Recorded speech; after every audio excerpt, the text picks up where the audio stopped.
안녕하세요. 여러분, 저는 여러분의 건강을 응원합니다. 오늘 영상은 뇌졸중이 일어나기 1개월 전 나타나는 7가지 증상에 대해 말씀드리겠습니다. 서울대병원 신경과 김영원 교수님이 말씀하셨습니다. 한 달 전, 78세 할머니가 피로와 두통을 무시하다 응급실로 오셨죠. 결국 반신불구가 되셨습니다. 이 영상 끝까지 보시면 교수님이 알려주신 뇌졸중 7가지 조기 신호를 집에서 바로 확인하고 막을 수 있습니다. 뇌졸중에 대해 들어보신 적 있으시죠? 몸이 뇌졸중이 일어나기 1개월 또는 몇 달 전에 어떤 신호를 줄 수 있는지 궁금해하신 적 있으신가요? 이 영상에서 말씀드릴 이 신호들 중 하나라도 경험하시면 즉시 의료 도움을 받으셔야 합니다. 왜냐하면 이는 뇌졸중이 임박했다는 징후일 수 있기 때문입니다. 이 7가지 징후는 뇌졸중 1개월 전에 나타날 수 있습니다. 진단 지연은 상당한 뇌 손실 위험을 증가시킵니다. 첫째, 갑작스러운 무감각 또는 쇠약입니다. 얼굴, 팔, 다리, 특히 신체 한쪽에 나타날 수 있습니다. 둘째, 언어 장애로 혼란스럽거나 말하거나 이해하는 데 어려움이 있습니다. 셋째, 시력 문제로 한쪽 또는 양쪽 눈 시력 감퇴, 흐릿함, 복시가 나타날 수 있습니다. 넷째, 어지럼증 및 균형 감각 상실로 보행 장애가 발생할 수 있습니다. 다섯째, 원인 불명의 갑작스럽고 심한 두통입니다. 여섯째, 멍멍함이나 저림 같은 감각 이상이 나타날 수 있습니다. 마지막으로 신체 부위 또는 뇌졸중 영양인지 불가와 같은 인식 장애입니다. 이러한 징후들을 인지하고 즉각적으로 대처하는 것이 뇌 손상을 최소화하는 데 중요합니다. 여러분의 건강을 위해 조기 신호에 주의를 기울여 주세요. 뇌졸중 위험은 나이, 성별 또는 건강 상태와 무관합니다.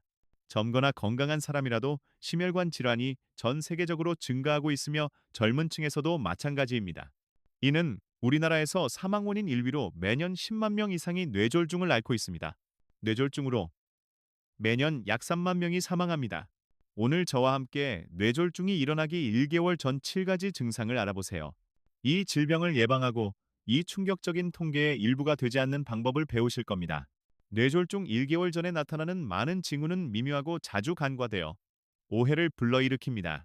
이 징후를 인지하는 것은 나이, 건강 상태 또는 동반 질환 유무와 관계없이 중요합니다. 왜냐하면 뇌졸중은 누구에게나 발생할 수 있기 때문입니다. 따라서 경계하세요. 이 영상을 가족과 친구들과 공유하는 것이 생명을 구하는 데 도움이 될 수 있습니다. 또한 허혈성 뇌졸중과 출혈성 뇌졸중의 차이를 명확히 설명하여 이러한 상태에 대한 이해를 높여드리겠습니다. 또한 뇌동맥류가 무엇인지 그 경고 징후를 포함하여 다루겠습니다. 중요하게는 뇌졸중을 앞두고 올 수 있는 일과성 허혈 발작을 배우실 겁니다.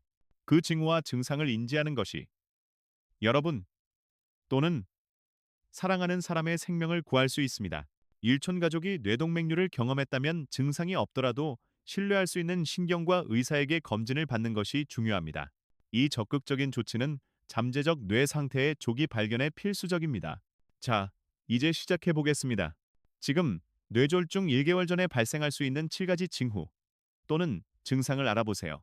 이 일이 여러분에게 일어나면 가능한 한 빨리 의료 도움을 받으세요. 증상 1. 지속적으로 높은 혈압.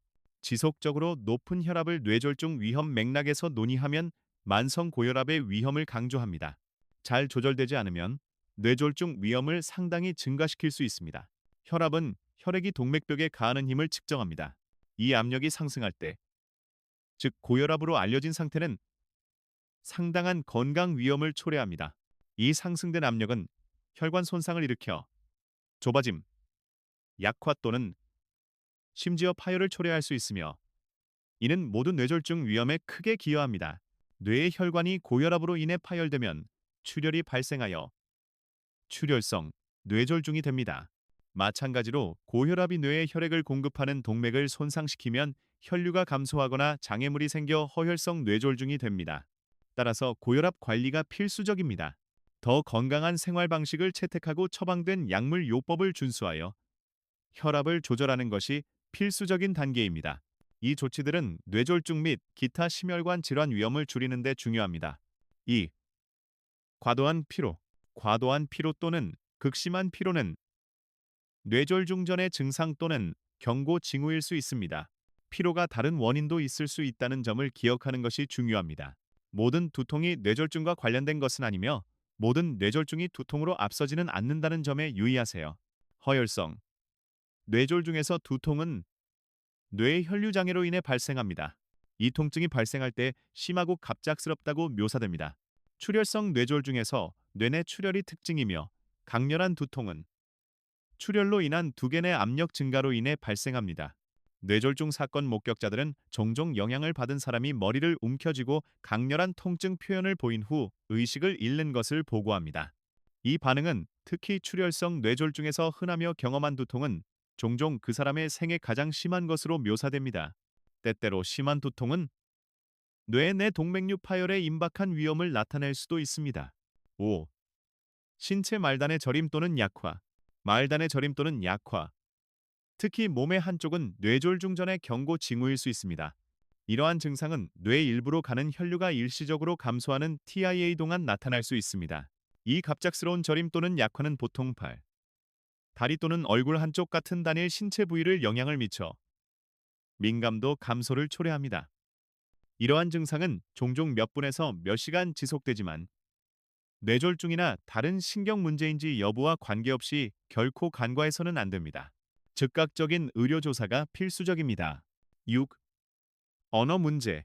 뇌졸중이 임박한 사람은 갑자기 말하기 어려움을 겪을 수 있습니다. 이는 어눌한 말, 단어 발음 어려움 또는 완전한 문장 형성 어려움으로 나타날 수 있습니다.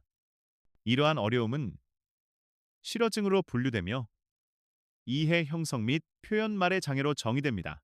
7. 신경 문제. 출혈성 또는 허혈성 뇌졸중 직전 개인은 다양한 신경 증상을 보일 수 있습니다. 이는 기억 문제, 균형 상실, 메스꺼움 및 구토를 포함할 수 있습니다. 이러한 증상은 뇌 사건 몇 일 또는 몇 주 전에 나타날 수 있습니다. 그러나 다양한 다른 상태가 유사한 증상을 제시하여 진단 과정을 복잡하게 만든다는 점을 기억하는 것이 중요합니다. 예를 들어 편두통, 발작, 저혈당, 뇌하 수체염, 뇌종양, 불안 발작 및 중추신경계 감염은 모두 이러한 증상을 유발할 수 있습니다. 이러한 증상의 원인을 정확히 결정하기 위해 자격을 갖춘 의사에게 포괄적인 평가를 받는 것이 필수적입니다. 허혈성 뇌졸중과 출혈성 뇌졸중의 차이는 무엇인가요? 허혈성 뇌졸중과 출혈성 뇌졸중의 차이는 원인과 뇌에 미치는 영향에 있습니다. 허혈성 뇌졸중은 뇌 일부로 가는 혈액 공급이 차단될 때 발생합니다. 이는 몸 다른 곳에서 형성되어 뇌로 이동하는 혈전 또는 뇌 자체 동맥에 형성되는 플라크로 인해 발생할 수 있습니다. 이러한 혈전 형성을 초래할 수 있는 상태의 일반적인 예는 심방세동입니다. 이 유형의 심장 부정맥은 심장을 통한 혈액의 정상적인 원활한 흐름을 방해합니다. 다른 요인과 결합하면 심장 내 혈전 형성 위험을 상당히 증가시켜 뇌로 이동하여 허혈성 뇌졸중을 초래할 수 있습니다. 심장에서 오는 이러한 혈전은 대부분 뇌로 이동하여 허혈성 뇌졸중을 초래합니다. 따라서 심방세동은 허혈성 뇌졸중과 관련된 심장 부정맥 유형입니다. 플라크에 의한 장애 경우 지방 축적과 동맥경화 플라크 형성이 있으며 이는 뇌를 통한 혈류를 차단합니다. 이는 콜레스테롤 수치 상승, 고혈압, 당뇨병 및 흡연자 환자에서 발생할 수 있습니다. 혈액이 뇌 일부에 도달하지 않으면 그 영역의 세포가 산소와 영양 부족을 시작하여 뇌 손상을 초래할 수 있습니다. 이 유형의 뇌졸중은 가장 흔하며 모든 경우의 85%를 차지합니다. 출혈성 뇌졸중에서는 뇌로 혈액 누출이 있습니다. 이는 뇌의 혈관이 터져 혈액이 있어서는 안 되는 영역으로 퍼질 때 발생합니다. 혈액 누출은 압력을 유발하고 주변 뇌 세포를 손상시킬 수 있습니다. 이는 다양한 합병증을 초래할 수 있습니다. 요약하면 허혈성 뇌졸중에서는 혈류 차단이 있으며 출혈성 뇌졸중에서는 뇌로 혈액 누출이 있습니다. 두 유형의 뇌졸중 모두 심각하며 미래 손상을 최소화하기 위해 즉각적인 의료주의가 필요합니다. 출혈성 뇌졸중의 흔한 원인, 즉 출혈을 수반하는 유형은 뇌동맥류이며 파열되기 전에 뇌동맥류가 있는지 알 수 있습니다. 뇌동맥류는 뇌동맥의 비정상적 팽창으로 동맥의 거품처럼 보입니다. 약해져 파열될 위험이 있으며 여기서 위험이 있습니다. 종종 뇌동맥류는 파열이 발생할 때까지 증상이 없습니다. 개인이 아무것도 느끼지 않고 갑자기 뇌동맥이 파열되어 출혈성 뇌졸중이 됩니다. 이는 많은 경우 발생할 수 있습니다. 그럼에도 불구하고 뇌동맥류의 존재를 나타낼 수 있는 일부 징후와 증상이 있습니다. 뇌동맥류를 의심하면 가능한 한 빨리 의료 도움을 받는 것이 중요합니다. 왜냐하면 동맥류 파열은 의학적 응급 상황이기 때문입니다. 하지만 좋은 소식은 모든 동맥류가 파열되는 것은 아니며 많은 사람들이 문제없이 동맥류와 함께 산다는 것입니다. 많은 사람들이 뇌동맥류가 있지만 모르고 있습니다. 하지만 그것이 존재한다는 것을 아는 것이 중요합니다. 뇌동맥류를 어떻게 탐지하나요? 의사가 뇌동맥류를 의심하면 CT 혈관조영술, MR 혈관조영술 또는 뇌혈관조영술 같은 특정 검사를 지시할 수 있습니다. 동맥류가 파열 위험에 있는지와 치료가 필요한지 확인하기 위해서입니다. 동맥류를 진단할 수 있는지 궁금해하는 분들을 위해 대부분 무증상이므로 실제로 그런 가능성이 있습니다. 동맥류는 가족력이 있을 때 조사됩니다. 따라서 일촌 친척이 조사를 받는 것이 중요합니다. 뇌졸중을 어떻게 예방하나요? 혈압을 조절하세요. 당뇨병이 있으면 혈당 수치를 조절하세요. 이상적인 체중을 유지하세요. 매주 최소 150분 규칙적으로 운동하세요.